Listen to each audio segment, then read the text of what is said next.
ఆశ్చర్య కార్యాలు చెప్తున్నాను. బైబిల్లో నీవు బైబిల్ గురించి నువ్వు నమ్మాలంటే నీవు మామూలుగా పుస్తకాలు చదివినట్టుగా బైబిల్ చదివితే నీకు అర్థం కాదు. నన్ను పాలించు యేసు, నిన్ను ఎవరని ఎరిగి తినే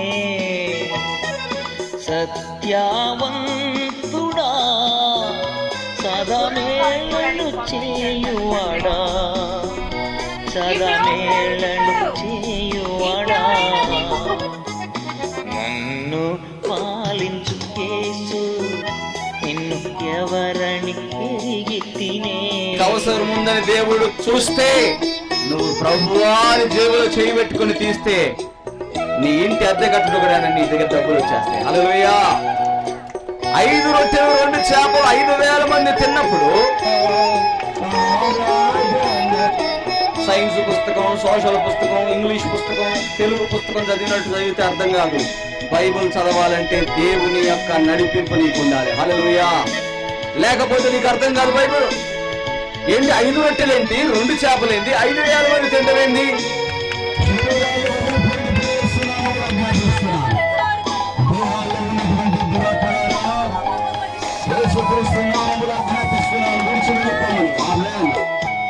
పరులు దూషించున్నప్పుడు నీలో ఉత్సాహపరచువాడా,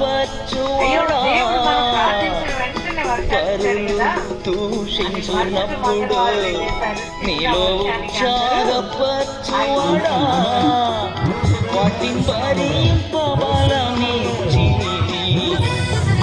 దారి నన్ను చేర్చువాడా, వాటిని భరింపబలమిచ్చి దారి నన్ను చేర్చువాడా.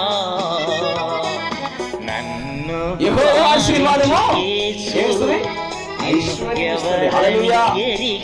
యెహోవా ఆశీర్వాదం ఏమిస్తుంది?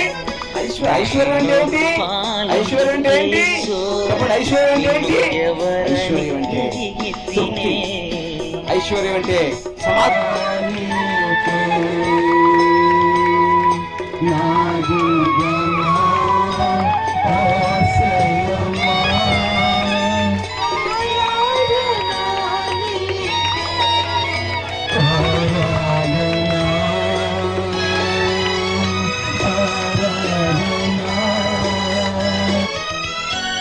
ఐదు రొట్టెలు 5,000 మందికి సరిపడా మారినప్పుడు నీ దగ్గరుండే 2,000 20,000 ఎందుకు కావు నీ అప్పు తీర్చడానికి? చప్పటి కొడి దేవుని నామాన్ని మహిమపరుద్దాం.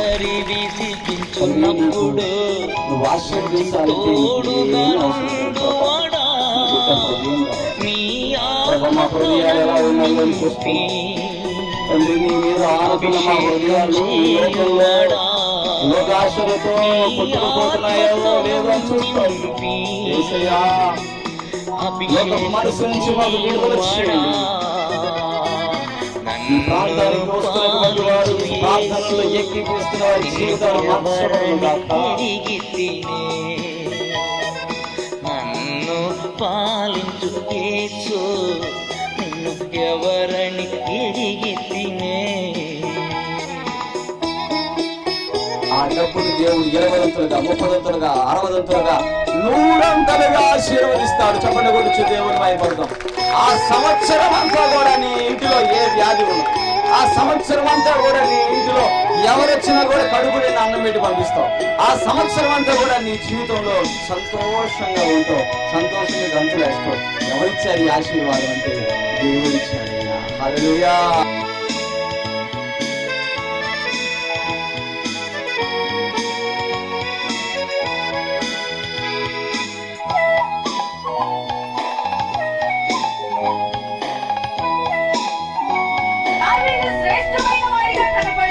జీవిత ప్రయాణములో మేఘస్తంభమై వచ్చువాడా, జీవిత ప్రయాణములో నేను యేసు క్రీస్తును బట్టి ఐశ్వర్యం అంటే సంతోషం, ఐశ్వర్యం అంటే సమృద్ధి. హల్లెలూయా. ఐశ్వర్యం అంటే ఒక డబ్బు కాదు, సమృద్ధి. ఐశ్వర్యం అంటే ధనం కూడా. హల్లెలూయా.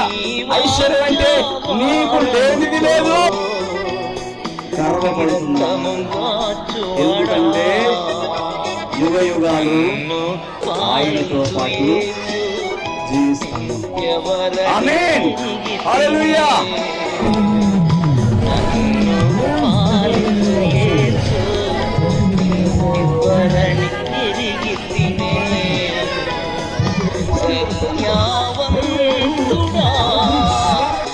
ఎంత ఎండ అయితే ఉంది అంత ఎండలో కూడా ప్రభు నాతో చెప్పాడు, చెప్పాలి. అందరికీ పంటలు పండుతాయో లేదో నాకు తెలియదు, కానీ ఎప్పుడైతే నువ్వు విశ్వసించి సగం మొలిసిన పంట మీద నువ్వు యేసు రక్తం చల్లావో, ఇక ఆ పంట తప్పకుండా ఏపుగా తిరిగి తీరాల్సిందే. చెప్పడం గట్టిగా దేవుడు నామాన్ని భయపడు.